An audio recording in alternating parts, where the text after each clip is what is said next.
Hari ini kita akan belajar tentang doa syafaat. Saya ulangi lagi, kita akan belajar tentang doa syafaat. Saya harap saudara jangan banyak bertanya dulu tentang apa yang saya mau bagikan. Karena apa yang kita mau pelajari dari firman Tuhan itu pasti akan membongkar habis konsep berpikir kita tentang doa yang selama ini kita salah. Maafkan saya. Selama ini kata doa itu cuma satu arah. Kita dengan Bapa di surga, ya, 99 sekian persen, kalau dikatakan gereja, mari kita berdoa, lihat, 99% isinya cuma 3 hal. 1 pasti minta. 2 pasti lapor. Nah, yang ketiga ini yang saya bilang kita ini kurang ajar. Merintah Tuhan, menyuruh Tuhan. Lagi sekali, doa yang selama ini kita lakukan itu cuma satu arah. Dan isinya rata-rata 3 hal ini. Minta, lapor, nyuruh. Maaf kalau ada yang tidak setuju. Saya minta tenang dulu, belajar sampai selesai waktu ini. Nah, kalau itu yang kita lakukan, maka itu doa dari agama-agama yang ada di dunia ini. Nah, saya meneliti mengapa semua agama yang mengajarkan doa atau sembahyang itu pasti isinya 3 ini. Suatu hari waktu Roh Kudus menunjukkan itu, saya syok. Maaf ya saudara, tidak ada agama di dunia ini yang tidak mengajarkan umatnya untuk memberi sesuatu kepada Tuhan. Saya ulangi, tidak ada agama di dunia ini yang tidak mengajarkan umat agama-agama itu untuk memberi sesuatu kepada Tuhan. Nah, kita dengar kata sesaji, ya, artinya mempersembahkan sesuatu. Dan lihat, kita keturunan Tionghoa, kalau Imlek seperti ini, wih, mau memberi semuanya yang terbagus buat Tuhannya. Nah, ini yang membuat saya syok waktu Roh Kudus memberitahukan ini. Kenapa? Karena kita merasa sudah memberi sesuatu kepada Tuhan, maka kita berhak untuk memerintah Tuhan. Karena aku sudah memberi. Wih, kaget sekali. Maka itu mengapa pengajaran perpuluhan di dalam gereja membuat orang yang merasa sudah memberi banyak kepada Tuhan. Mereka merasa, ya Tuhan harus tolong aku dong. Karena aku sudah memberi kok. Waduh, waktu Roh Kudus buka itu saya kaget. Ternyata salah. 4 negara yang Pak Yakubus tadi ceritakan sebelum kita mulai.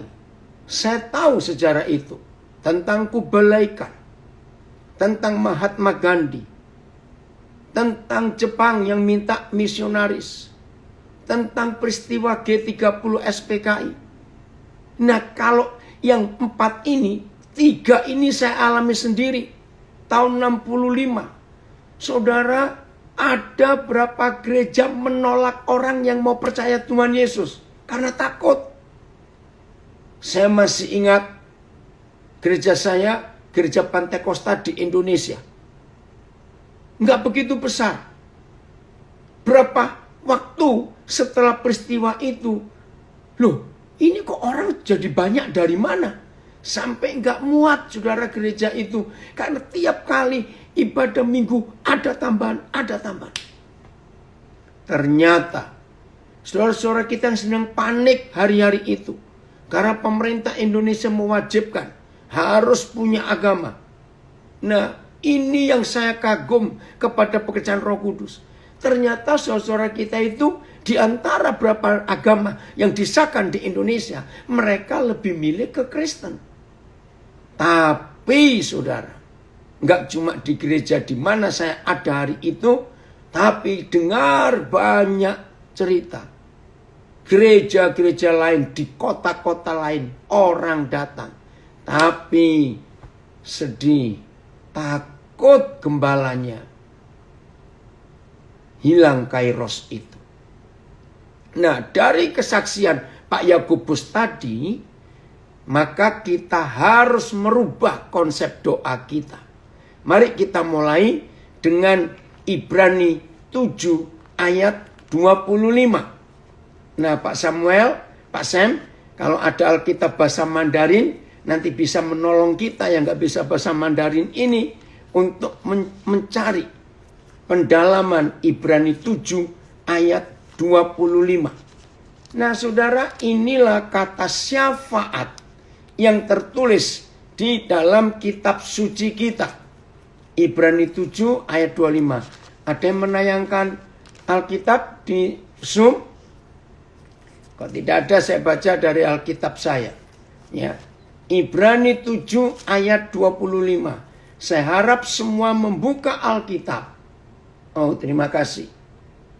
Udah kecil sekali. Baik, saya akan baca dari buku saya. Ya, Alkitab saya. Ibrani 7 ayat 25. Udah? Begini firman Tuhan. Karena itu ia sanggup menyelamatkan dengan sempurna semua orang yang oleh dia datang kepada Tuhan, sebab ia hidup senantiasa menjadi pengantara mereka. Ya, kalau saudara buka terjemahan lama, begini. Nah, kata syafaat itu ada di ayat ini. Begini ya terjemahan lama.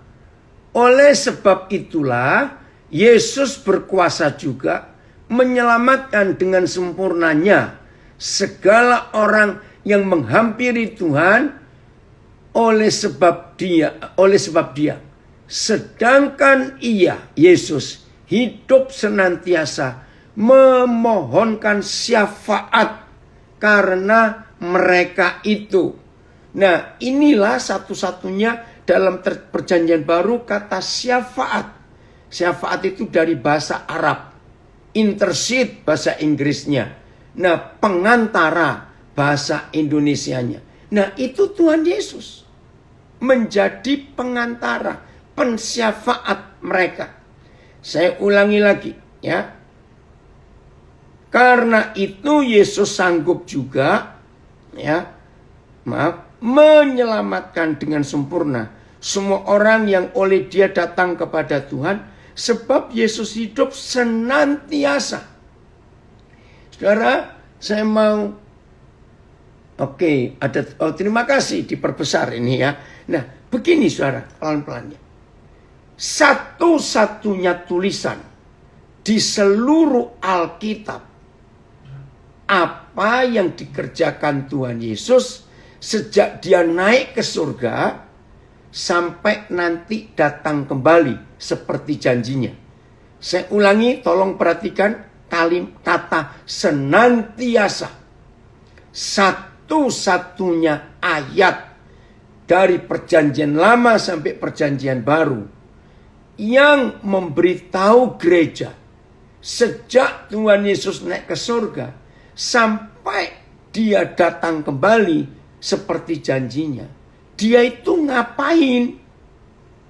Ternyata Ibrani 7 ayat 25 inilah satu-satunya ayat yang memberitahu dia ngapain di surga sambil menunggu waktu untuk dia datang. Ternyata yang dikerjakan Tuhan Yesus senantiasa, terus menerus, tidak stop, adalah bersyafaat untuk manusia yang belum diselamatkan. Wih saudara, ini luar biasa. Jadi di surga, sejak dia naik ke sana sampai nanti datang kembali, Dia nggak ngapa-ngapain selain menangisi jiwa-jiwa yang belum diselamatkan. Lalu kita disuruh apa? Oke, kita buka Yohanes 17 ayat 21. Yohanes 17 ayat 21. Berharap lewat pertemuan ini ada istilah baru, saya baru sadar kemarin. Saya pikir saudara ini salah nulis. Morning prayer. Ternyata more-nya itu more lebih baru neng. Saya bilang, wah hebat juga ini Pak Yakobus ini. Morning. Saya pikir ini salah nulis kali. Kok ada E-nya? Morning. Ternyata ini memang pelayanan saudara kita ini. Terima kasih Pak Yakobus. Ada istilah baru. Iya. Iya, Yohanes 17 ayat 20. Maaf, ayat 20. Ya. Perhatikan. Wih, terima kasih Bapak. Dan bukan untuk mereka ini saja aku berdoa. Ya. Jadi Tuhan Yesus sebelum ditangkap di Getsemani, ini doa yang luar biasa. Papa, aku nggak cuma berdoa untuk murid-muridku ini. Tidak. Tapi apa? Terima kasih Bob, anak saya dari Nabire, beri komen. Ya. Bukan untuk mereka ini saja aku berdoa. Tetapi, perhatikan ini. Untuk orang-orang, saya tambahkan satu kata pendek, yang akan percaya kepadaku oleh pemberitaan mereka. Wih, saya kaget. Saudara perhatikan. Jadi Tuhan Yesus tidak hanya berdoa untuk saudara dan saya. Doanya apa? Doa yang sangat luar biasa. Itu ada di, maaf, ayat yang bentar. Ini penting sekali. Kenapa kita didoakan oleh Tuhan Yesus? Karena dia nggak rela membiarkan kita tertinggal di dunia. Karena kita dalam bahaya kalau kita ada dalam dunia ini. Sebentar, bantu saya. Ada ayat begini di Yohanes 17. Aku tidak meminta mereka. Oh, ayat 15. Ayat 15. Ini doa yang mengharukan, saudara. Aku tidak meminta, Papa, supaya engkau mengambil mereka dari dunia. Nah, kalau saudara mendengar kalimat ini, sebetulnya Tuhan Yesus itu ingin minta Bapa supaya kita diambil dari dunia. Tapi dia nggak minta. Kenapa? Satu, sebetulnya dia sayang kita luar biasa.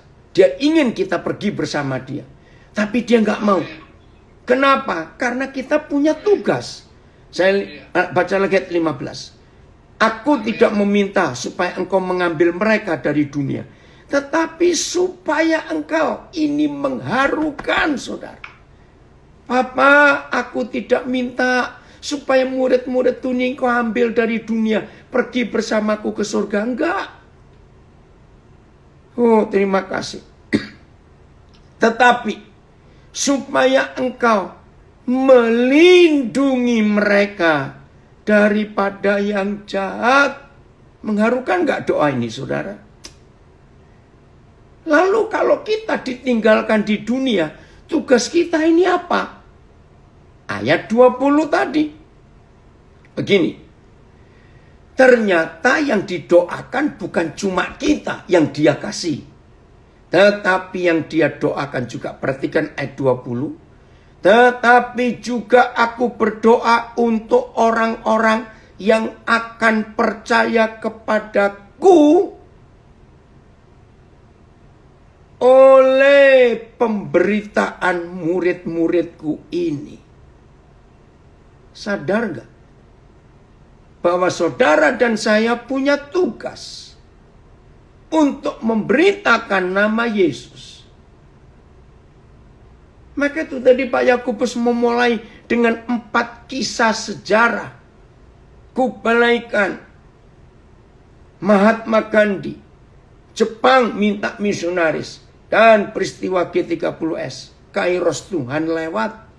Karena kita lupa bahwa ada doanya Tuhan Yesus.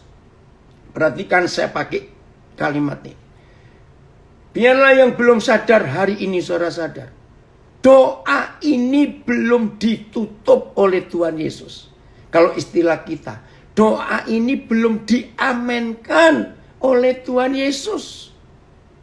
Betul tidak? Kenapa belum amin? Karena selama di dunia ini masih ada orang yang belum dengar tentang nama Yesus. Belum pernah tahu ada orang yang mau mati untuk orang itu. Maka Tuhan Yesus belum amenkan doa ini. Maka pertanyaannya, siapa yang bisa mengamenkan doa ini?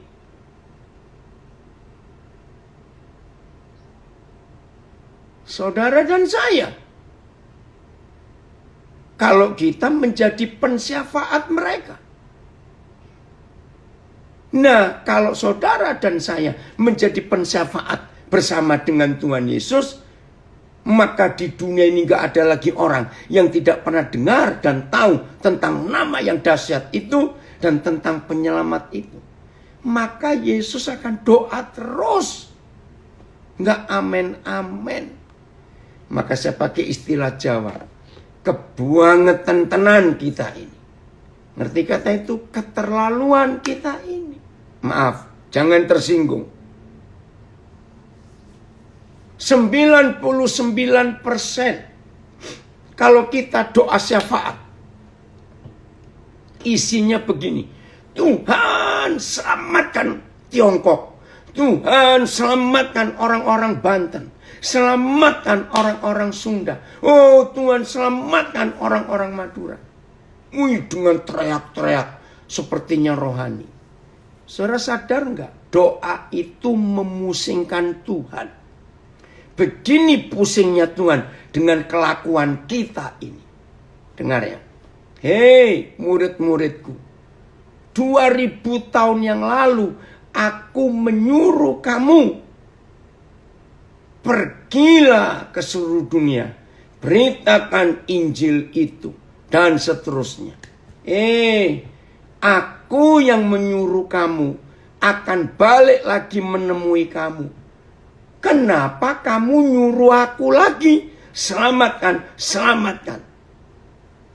Nah kalau kita dengan Tuhan suruh-suruhan, yang pergi terus siapa? Maka itu para pendoa syafaat hari ini harus bertobat. Maaf saya berkata. Jadi doa syafaat itu bukan merintah Tuhan. Contoh lain, maaf. Ini saya alami nggak 1 kali, nggak 2 kali. Diundang gereja, biasanya saya datang selalu lebih awal, biasanya. Kalau nggak ada alasan tertentu. Nah suatu kali, ini pertama kali pengalaman saya. Ya karena ibadah belum dimulai, jadi belum banyak orang yang datang. Terus saya melihat ada beberapa saudara. Saya pikir mereka itu bersihkan kursi. Loh, bersihkan kursi kok nggak bawa lap atau kemucing istilahnya bulu ayam itu. Terus saya itu deketin, kok ini orang ngomong. Ya ampun saudara, saya kaget. Ternyata mereka ini pendoa gereja itu ngelilingi bangku-bangku kosong sambil tumpang tangan. Tuhan kirimkan jiwa-jiwa Tuhan untuk memenuhi bangku-bangku ini. Nih saudara, ini kesalahan fatal. Lagi sekali dia menyuruh kita pergi mencari jiwa. Kan kurang ajar kita menyuruh dia yang cari jiwa itu. Maaf. Kalau ada yang tersinggung, ya saya harus minta maaf. Tapi ini kebenaran. dan saudara yang salah. Pergilah kamu. Contoh kecil, tapi ini fatal. Tolong jawab. Yang kita baca di Alkitab. Dengar baik-baik. Yang kita baca di Alkitab. Itu sembuhkan orang sakit atau doakan orang sakit. Biar yang tersinggung itu bertobat hari ini. Tolong jawab. Yang tertulis dan yang diperintahkan oleh Tuhan Yesus. Sembuhkan orang sakit atau doakan orang sakit. Cepat jawab. Sembuhkan. Sembuhkan. Terima kasih Pak Yakobus. Tapi yang kita lakukan, doakan orang sakit. Mari kita doakan. Ini kan salah. Pasti ada yang beralasan. Loh, saya kan bukan dokter. Nah, itu alasan. Menyembuhkan orang sakit itu perintah. Walaupun bukan dokter. Amin. Pakai 3 cara. 1. Hukum Musa. Ya. Musa adalah orang pertama di dunia yang menulis apa saja yang boleh dimakan dan apa saja nggak boleh dimakan. Semua dokter begitu bertemu pasien yang pertama ditanya pola makan saudara bagaimana? Betul tidak? Saya orang Jawa, saya pakai istilah ini. 80% lebih orang sakit itu goro-goro cuang keming geragas saudara. Maaf, saya pakai istilah Jawa. 80% orang sakit karena mulutnya rakus. Nah, ini loh masalahnya. Kenapa yang papa larang untuk kita makan itu enak semua? Betul tidak? Perintah kedua. Hati yang gembira adalah obat yang manjur. Tapi yang sakit hati, kecewa, putus asa, patah semangat, mengeringkan tulang. Jadi yang pertama kalau kita diperintah menyembuhkan orang sakit, ajari saudara kita itu pola makan yang benar. Kedua, ajari mereka untuk tidak stres, tidak benci, tidak dendam, tidak sakit hati, tidak kecewa. Hati yang gembira adalah obat. Maka itu orang gila itu jarang sakit. Tapi bukan berarti Tuhan bilang kamu gila dulu baru sembuh. Enggak, maaf. Yang ketiga, Yohanes 7 ayat 23. Istirahat, aku menyembuhkan seluruh tubuh seorang manusia pada hari Sabat. Yohanes 7 23. Maka itu kalau kita kunjungan ke orang sakit, pamit pulang, pasti kalimat terakhirnya begini. Banyak istirahat ya saudara, banyak istirahat. Terima kasih Pak Nenggolan. Jikalau seorang menerima sunat pada hari Sabat, supaya jangan melanggar hukum Musa. Mengapa kamu marah kepadaku? Karena aku menyembuhkan. Ini kalimat yang tepat. Seluruh tubuh seorang manusia. Mengapa harus ada kata seluruh? Kenapa enggak cukup kata karena aku menyembuhkan tubuh seorang manusia pada hari Sabat? Enggak bisa. Maka itu dokter spesialis itu banyak. Spesialis otak, spesialis saraf, spesialis mata. Untuk mata pun spesialisnya macam-macam. Untuk retina, untuk kornea, untuk THT. Macam-macam lagi, kardiolog, onkolog, ya betul nggak? Bagian ginjal, beda, tulang, ortopedinya pun macam-macam. Wih, maka itu kata ini tepat. Seluruh tubuh seorang manusia dari ujung kepala sampai telapak kaki. Kapan? Menurut Yohanes 7:23. Orang itu sehat di hari Sabat. Sabatnya itu artinya istirahat. Istirahat itu bukan fisiknya, tapi otak ini loh. Pikiran ini loh. Maka itu orang yang stres gak bisa tidur. Pikirannya ngomong terus. Jangan-jangan besok bagaimana? Nanti mau apa? Nah itu dia. Maka itu Dokter kan sudah memberitahu. 60 sekian persen orang yang meninggal karena COVID itu bukan COVID-nya yang membunuh dia. Stresnya itu loh. Betul tidak saudara? Stresnya itu yang membunuh. Maaf, yang masih percaya Sabat itu Sabtu, hari ini harus dirombak pola pikir saudara. Bayangkan, menurut Yohanes 7 ayat 23, Sabat itu bukan Sabtu, tapi setiap hari. Maaf, kita nggak bisa diskusi karena waktu. Nah, yang percaya Sabat itu Sabtu, begini masalahnya.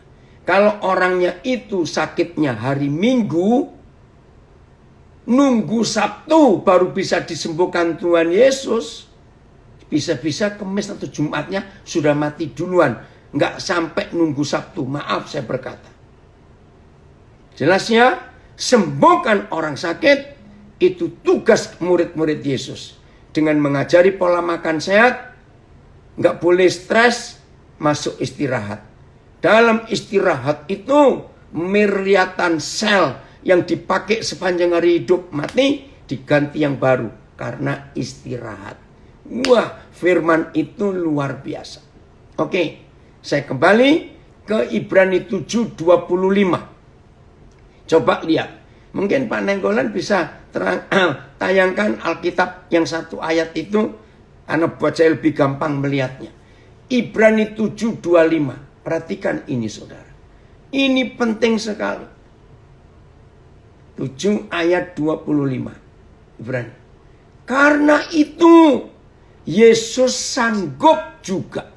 Sanggup menyelamatkan dengan sempurna semua orang yang oleh dia datang kepada Bapa. Sebab Yesus hidup senantiasa untuk menjadi pensyafaat mereka. Nah, saya mau tambahkan ayat ini untuk mempermudah pengertian kita. Siapa yang pernah bertanya sampai hari ini belum ketemu jawabannya?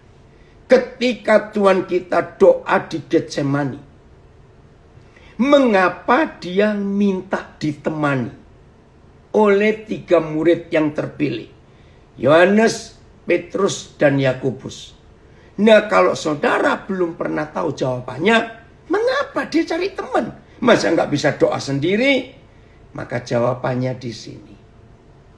Ternyata sampai hari ini, waktu Yesus senantiasa berdoa syafaat untuk sisa manusia yang belum diselamatkan karena belum dengar nama itu. Tuhan Yesus tetap cari teman sebagai pendoa bersama dia. Itu saya kaget. Nah, misalnya hari ini misal saat ini saya beri contoh. Tuhan sedang mikir Tiongkok. Nah, kalau saudara dan saya menjadi teman doanya sekarang ini untuk Tiongkok, maka Tuhan akan ajak kita ikut mikirin Tiongkok. Lalu Tuhan akan beri tugas kita. Apa yang harus kita kerjakan untuk Tiongkok. Jadi bukan kita merintah, Tuhan selamatkan Tiongkok, lawat Tiongkok Tuhan. Maaf ya, saya tunjukkan fakta dulu. Lagi sekali jangan ada yang tersinggung atau marah. Ini pendoa syafaat ini ya. Di ruang doa, ada sekian banyak orang doa. Wah. Tuhan, misalnya, ini sekarang, daerah banjir, Subang, ya Pantura, pantai utara Pulau Jawa, banjir besar. Tuhan selamatkan orang-orang di Pantura, di Subang, di mana lagi? Pamanukan atau mana saya nggak tahu. Sampai ke Pati, banjirnya. Tuhan tolong, Tuhan lindungi mereka. 2 minggu kemudian, ini para pendoa biasanya ngecek Hei, dengar kabar gak? Bagaimana di Subang? Bagaimana di Pati? Ya, Pantura itu. Maaf. Saudara sadar gak? Yang saudara cek itu siapa? Ngerti pertanyaan saya? Yang saudara cek siapa? Setelah 2 minggu saudara doa syafaat. Katanya syafaat. Dengan dar-der-dor menyuruh Tuhan. Tuhan bekerja. Tuhan selamatkan. Ini ada yang jawab di Zoom. Betul. Yang saudara cek Tuhan sudah kerja atau belum. Nah itu loh kurang ajarnya kita. Untung Tuhan gak kayak saya suka tersinggung. Maaf. Kalau Tuhan model saya tak pelintir gulumu. Loh Tuhan kok diperintah terus dicek. Sudah kerja atau belum? Seharusnya begini kalau kita doa syafaat. Selesai amin. Mari kita tanya dulu. Di sana itu perlu apa? Dokter? Amin. Perlu guru? Yes. Perlu bawa makanan? Jadi cari dulu di sana itu lagi butuh apa. Terus kita akan utus orang-orang saudara-saudara kita sesuai yang mereka butuhkan. Amin. Nah, saya berikan kalimat ini. Jadi doa syafaat itu artinya Tuhan kerjasama dengan kita untuk mikirkan apa yang Tuhan pikirkan untuk suatu daerah. Lalu kita pergi sama-sama kerja dengan Tuhan. Itu artinya doa syafaat. Jadi jangan main perintah saja. Ngeri sekali. Jadi Tuhan itu cari saudara dan saya untuk menjadi teman doa. Nah, 89 bulan Agustus saya ada di Pasadena, California. Saya sudah mapan pelayanan di Amerika. Saya tinggal di rumahnya Pak Adi Sutanto, Dr. Adi Sutanto, pendiri JKI, ya, Gereja Jemaat Kristen Indonesia. Tiba-tiba saya dapat buku. Itu Agustus 89. From Jerusalem to Irian Jaya. Kenapa? Bukan from Jerusalem to Indonesia. Begitu selesai saya baca buku From Jerusalem to Irian Jaya, saya jelas dengar suara, Daniel kamu ke sana. Saya tanya, kapan Tuhan? Akhirnya April 90. Setelah saya menyiapkan diri sejak Agustus 89. April 90. Pertama kali saya menginjakkan kaki saya di Jayapura. Lalu saya ke Wamena. Dan sampai hari ini kami suami istri dan anak-anak masih ada di Papua. Karena hari itu Tuhan sedang bersyafaat untuk Papua. Siapa yang mau pergi ke sana? Saya diajak jadi teman doanya Tuhan Yesus untuk mikir Papua. Nah saya nggak cuma berdoa, Tuhan selamatkan Papua. Tidak. Saya tanya, apa yang harus saya buat? Itu bersyafaat menjadi teman doanya Tuhan Yesus. Maka itu para pensyafaat hari ini berubah sikap saudara. Jangan pensyafaat merasa paling dekat dengan Tuhan, yang lain tidak. Maaf. Jadilah teman doa Yesus untuk tahu. Bagian terakhir. Kejadian 18. Mulai ayat 16. Judulnya betul. Ya, judulnya. Lihat Kejadian 18 ayat yang ke-16. Ayo, judulnya apa di Alkitab saudara? Saya baca ya judulnya. Ya. Ada yang sudah ketemu? Apa judulnya? Tolong dibaca. Kejadian 18 ayat 16. Judulnya apa? Doa syafaat Abraham. Nah, doa syafaat Abraham untuk Sodom. Doa. Nah, yang belum pernah baca teliti, saya akan beritahu hari ini. baca ayat 16 sampai ayat 33. Ternyata tidak ada satupun kalimat doa dari Abraham untuk Sodom. Tapi kenapa judulnya ditulis doa syafaat Abraham untuk Sodom? Yaitu karena tradisi agama. Lalu apa yang Abraham lakukan waktu dia bersyafaat untuk Sodom? Baca dengan teliti. Nggak bisa sekarang karena waktu.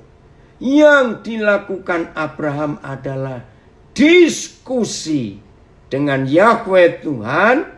Setelah diskusi, Yahweh Tuhan menunjukkan angka yang ditawarkan Abraham. Kalau ada 50 orang benar di situ, apakah engkau akan menghukum yang benar bersama yang tidak benar? Yahweh Tuhan menjawab, Bram, dijauhkan kiranya daripadaku menghukum orang benar bersama orang tidak benar. Kalau aku temukan ada 50 orang benar di negeri itu, aku nggak menghukum. Terus diskusi, bukan doa. Tuhan tolong dong Tuhan, Tuhan begini dong, Tuhan. Enggak. Abraham diskusi. Kalau begini bagaimana? Kalau begitu bagaimana? Kalau tidak bagaimana? Hari ini ubah cara doa syafaat kita. Jangan cuma seperti Rambo. Tuhannya lari. Takut mbok bedil. Maaf. Ditembak dengan apa? Dengan nyerocosnya mulut kita ini. Tanpa memberi kesempatan, dia diskusi dengan kita. Maaf saya berkata. Ketemu orang sakit, jangan langsung tumpang tangan, terus diusek-usek begitu kepalanya. Dalam nama Yesus sembuh. Enggak. Ajak diskusi. Saudara kenapa sakit? Itu pola makan bagaimana? Sudah ngampuni mertua belum? Nah, sudah bebaskan orang punya utang belum? Begitu. Terus bagaimana pola istirahat saudara? Itu doa syafaat. Bukan cuma merintah-merintah Tuhan. Oke ya? Inilah yang Tuhan inginkan atas kehidupan kita. Supaya kita menjadi teman doanya Tuhan Yesus. Amin. Jadi kalau saudara doakan Tiongkok hari ini, setelah kita doa, ayo diskusi. Siapa yang ke sana? Harus apa? Amin. Puji Tuhan. Tuhan Yesus memberkati kita semua.